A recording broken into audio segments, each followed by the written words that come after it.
Electric machines, power transmission and distribution, industrial electronics, PLC और industrial automation और electrical safety and standards मिलकर modern electrical और industrial systems की पूरी backbone बनाते हैं। और इन सबको एक इंटीग्रेटेड कॉन्सेप्ट के रूप में समझना हमें ये क्लियर करता है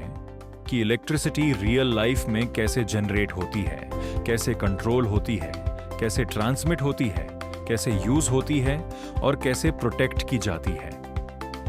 इलेक्ट्रिक मशीन्स वो डिवाइसेस होते हैं जो या तो इलेक्ट्रिकल एनर्जी को मैकेनिकल एनर्जी में कन्वर्ट करते हैं या मैकेनिकल एनर्जी को इलेक्ट्रिकल एनर्जी में कन्वर्ट करते हैं या फिर इलेक्ट्रिकल एनर्जी को एक इलेक्ट्रिकल सर्किट से दूसरे सर्किट तक ट्रांसफर करते हैं। इसलिए ये होम्स, इंडस्ट्रीज, पावर प्लांट्स और ट्रांसपोर्टेशन सिस्टम्स में बहुत ही एसेंशियल होते हैं। इलेक्ट्रिक मशीन्स की 3 मेन कैटेगरीज होती हैं: इलेक्ट्रिक मोटर्स, इलेक्ट्रिक जनरेटर्स और ट्रांसफॉर्मर्स।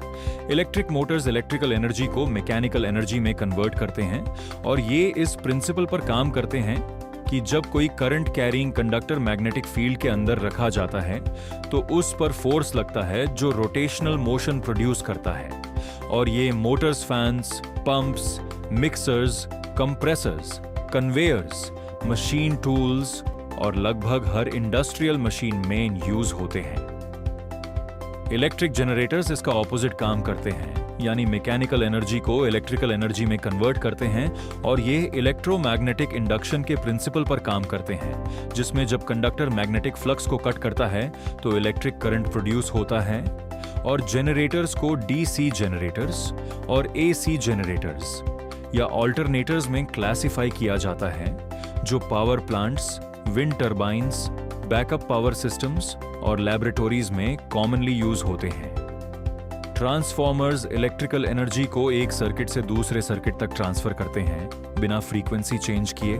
और ये म्यूचुअल इंडक्शन के प्रिंसिपल पर काम करते हैं जो प्राइमरी और सेकेंडरी वाइंडिंग्स के बीच होता है। और एप्लीकेशन के हिसाब से ये स्टेप अप ट्रांसफॉर्मर्स होते हैं जो वोल्टेज इंक्रीज करते हैं लॉन्ग डिस्टेंस ट्रांसमिशन के लिए, और स्टेप डाउन ट्रांसफॉर्मर्स होते हैं जो वोल्टेज को कम करते हैं ताकि होम्स और इंडस्ट्रीज में सेफ यूटिलाइजेशन हो सके। इस तरह electric machines, industrial automation, efficient power generation और डिस्ट्रीब्यूशन, प्रोडक्टिविटी इंप्रूवमेंट और मॉडर्न इलेक्ट्रिकल सिस्टम्स के स्मूथ फंक्शनिंग के लिए एक्सट्रीमली इंपॉर्टेंट होते हैं। जब इलेक्ट्रिकल पावर जनरेट हो जाता है तो उसे सेफली और एफिशिएंटली कंज्यूमर्स तक पहुंचना जरूरी होता है, जो पावर ट्रांसमिशन और डिस्ट्रीब्यूशन सिस्टम के थ्रू होता है। जहां पावर ट्रांसमिशन का मतलब होता है बल्क इलेक्ट्रिकल एनर्जी को लॉन्ग डिस्टेंसेस तक जनरेटिंग स्टेशन से सब स्टेशंस तक भेजना वेरी हाई वोल्टेजेस जैसे 6 किलोवोल्ट, 110 किलोवोल्ट, 220 किलोवोल्ट, 400 किलोवोल्ट या उससे भी ज्यादा पर, क्योंकि हाई वोल्टेज से करंट कम होता है और इससे I²R लॉसेस कम होते हैं।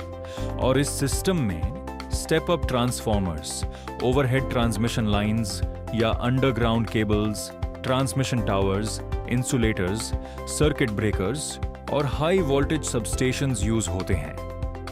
ताकि रिलायबल और लो लॉस एनर्जी ट्रांसफर हो सके सिटीज और स्टेट्स के अक्रॉस। पावर डिस्ट्रीब्यूशन का काम होता है सबस्टेशन से इलेक्ट्रिसिटी को एंड यूजर्स जैसे होम्स, ऑफिसेज और इंडस्ट्रीज तक लोअर वोल्टेज लेवल्स पर पहुंचना, जैसे 33 kilovolts, 11 kilovolts, 415 volts for 3 phase supply और 230 volts for single phase supply, जिसमें स्टेप डाउन ट्रांसफॉर्मर्स यूज होते हैं। और डिस्ट्रीब्यूशन सिस्टम को प्राइमरी डिस्ट्रीब्यूशन और सेकेंडरी डिस्ट्रीब्यूशन में डिवाइड किया जाता है, जिसमें distribution transformers, poles, service lines, switch gear, meters और कंज्यूमर वायरिंग इंक्लूड होते हैं। ओवरऑल पावर फ्लो को सिंपल टर्म्स में समझें तो पावर प्लांट में जनरेशन होती है, फिर वोल्टेज स्टेप अप होता है, फिर लॉन्ग डिस्टेंस ट्रांसमिशन होता है, फिर सब स्टेशन पर वोल्टेज स्टेप डाउन होता है, फिर लोकल डिस्ट्रीब्यूशन होता है और फाइनली कंज्यूमर तक यूटिलाइजेशन होती है, जो क्लियरली दिखाता है कि ट्रांसमिशन और distribution continuous power supply ensure करने, वोल्टेज स्टेबिलिटी मेंटेन करने, एनर्जी लॉसेस रिड्यूस करने और इंडस्ट्रियल और इकोनॉमिक ग्रोथ सपोर्ट करने में कितने इंपॉर्टेंट हैं। Industrial electronics electrical power systems और ऑटोमेशन के बीच एक ब्रिज का काम करता है, जिसमें इलेक्ट्रॉनिक डिवाइसेस, सर्किट्स और सिस्टम्स का यूज करके इंडस्ट्रियल एनवायरनमेंट्स में इलेक्ट्रिकल पावर को कंट्रोल, कन्वर्ट और मैनेज किया जाता है।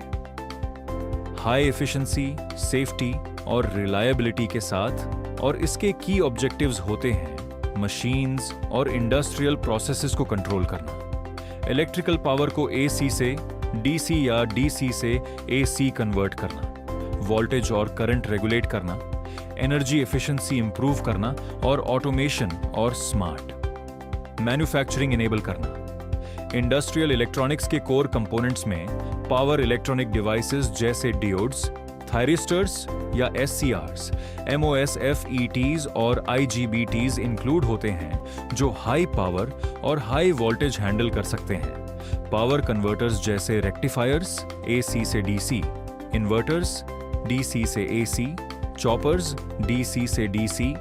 और एसी वोल्टेज कंट्रोलर्स, जो इलेक्ट्रिकल पावर का फॉर्म चेंज करते हैं। एप्लीकेशन के हिसाब से इंडस्ट्रियल कंट्रोल सिस्टम्स जैसे पीएलसीज, एस्केडा सिस्टम्स, सेंसर्स और एक्चुएटर्स जो प्रोसेसेस को मॉनिटर और कंट्रोल करते हैं, और इंडस्ट्रियल ड्राइव्स जैसे डीसी मोटर ड्राइव्स और एसी मोटर ड्राइव्स या वेरिएबल फ्रीक्वेंसी ड्राइव्स या वीएफडीज, जो मोटर्स की स्पीड और टॉर्क को प्रिसाइसली कंट्रोल करते हैं, जो manufacturing plants, robotics, conveyor systems, CNC machines, industrial power supplies और रिन्यूएबल एनर्जी सिस्टम्स में यूज होते हैं। इसलिए industrial electronics automation engineer, power electronics engineer, maintenance engineer और पीएलसी/एस्काडा इंजीनियर जैसे करियर्स के लिए बहुत इंपॉर्टेंट फील्ड है। इंडस्ट्रियल ऑटोमेशन के सेंटर में प्रोग्रामेबल लॉजिक कंट्रोलर या पीएलसी होता है, जो एक रगेड इंडस्ट्रियल डिजिटल कंप्यूटर होता है, जो स्पेशली डिजाइन किया गया है ताकि हार्श एनवायरनमेंट्स जैसे हीट, डस्ट, वाइब्रेशन और इलेक्ट्रिकल नॉइज में रिलायबली काम कर सके। और पीएलसी कंटिन्यूअसली सेंसर्स, स्विचेस और फील्ड डिवाइसेस से इनपुट सिग्नल्स रीड करता है, उन्हें यूजर रिटन कंट्रोल प्रोग्राम के अकॉर्डिंग प्रोसेस करता है, जो लैडर लॉजिक या फंक्शन ब्लॉक डायग्राम जैसे प्रोग्रामिंग लैंग्वेजेस में लिखा होता है। और फिर Motors, solenoid valves, lamps, contactors और रिलेज जैसे आउटपुट डिवाइसेस को कंट्रोल करता है ताकि ऑटोमेटिक मशीन ऑपरेशन अचीव हो सके। इंडस्ट्रियल ऑटोमेशन पीएलसी बेसिक्स से आगे का कॉन्सेप्ट है, जिसमें पूर्ण प्लांट या प्रोडक्शन लाइन को ऑटोमेट किया जाता है। पीएलसीज, human machine interface, AHMI, Escada systems, industrial networks, sensors, actuators, robots और ड्राइव्स के थ्रू, ताकि ह्यूमन इन्वॉल्वमेंट कम हो, प्रोडक्शन स्पीड बढ़े, एक्यूरेसी और क्वालिटी इंप्रूव हो, सेफ्टी एनहांस हो और ऑपरेटिंग कॉस्ट रिड्यूस हो। जहां पीएलसी बेसिक्स मेनली एक कंट्रोलर के हार्डवेयर, प्रोग्रामिंग और सिंपल मशीन लेवल कंट्रोल जैसे मोटर ऑन ऑफ या ट्रैफिक लाइट कंट्रोल पर फोकस करता है, वहीं इंडस्ट्रियल ऑटोमेशन प्लांट लेवल या इंडस्ट्री लेवल ऑटोमेशन कवर करता है, जैसे automated assembly lines, smart factories और फुली इंटीग्रेटेड प्रोडक्शन सिस्टम्स, जिसमें मिनिमल ह्यूमन इंटरवेंशन होता है। इन सब इलेक्ट्रिकल और इलेक्ट्रॉनिक सिस्टम्स के बीच इलेक्ट्रिकल सेफ्टी और स्टैंडर्ड्स का रोल बहुत क्रिटिकल होता है, क्योंकि इलेक्ट्रिकल सेफ्टी का मतलब है प्रॉपर रूल्स, प्रोसीजर्स और प्रिकॉशंस फॉलो करना, ताकि हैजर्ड्स जैसे इलेक्ट्रिक शॉक, जो लाइव पार्ट्स के कांटेक्ट से होता है, इलेक्ट्रिकल बर्न्स और आर्क फ्लैश, शॉर्ट सर्किट या ओवरलोड की वजह से फायर, इक्विपमेंट डैमेज और हैजर्डस एरियाज में एक्सप्लोजन से बचा जा सके। और कुछ इंपॉर्टेंट सेफ्टी प्रैक्टिसेस में सप्लाई को काम से पहले स्विच ऑफ और आइसोलेट करना, प्रॉपर पर्सनल प्रोटेक्टिव इक्विपमेंट जैसे इंसुलेटेड ग्लव्स, हेलमेट और सेफ्टी शूज यूज करना, प्रॉपर अर्थिंग या ग्राउंडिंग इंश्योर करना, वेट हैंड से इलेक्ट्रिकल इक्विपमेंट को टच न करना, करेक्ट रेटेड केबल्स, फ्यूजेस और मिनिएचर सर्किट ब्रेकर्स यूज करना, लूज कनेक्शंस और एक्सपोज्ड वायर से बचना और इंडस्ट्रियल सेटिंग्स में lockout tag out procedures strictly follow करना इंक्लूड होता है। इलेक्ट्रिकल स्टैंडर्ड्स इंश्योर करते हैं कि electrical system safe, reliable, efficient और यूनिफॉर्म तरीके से डिजाइन, इंस्टॉल और ऑपरेट किए जाएं अक्रॉस रीजन्स और इंडस्ट्रीज और मेजर स्टैंडर्डाइजेशन ऑर्गेनाइजेशंस जैसे international electrotechnical commission (IEC), institute of electrical and electronics engineers (IEEE), Indian standards (IS), national electrical code (NEC) और occupational safety and health administration या OSHA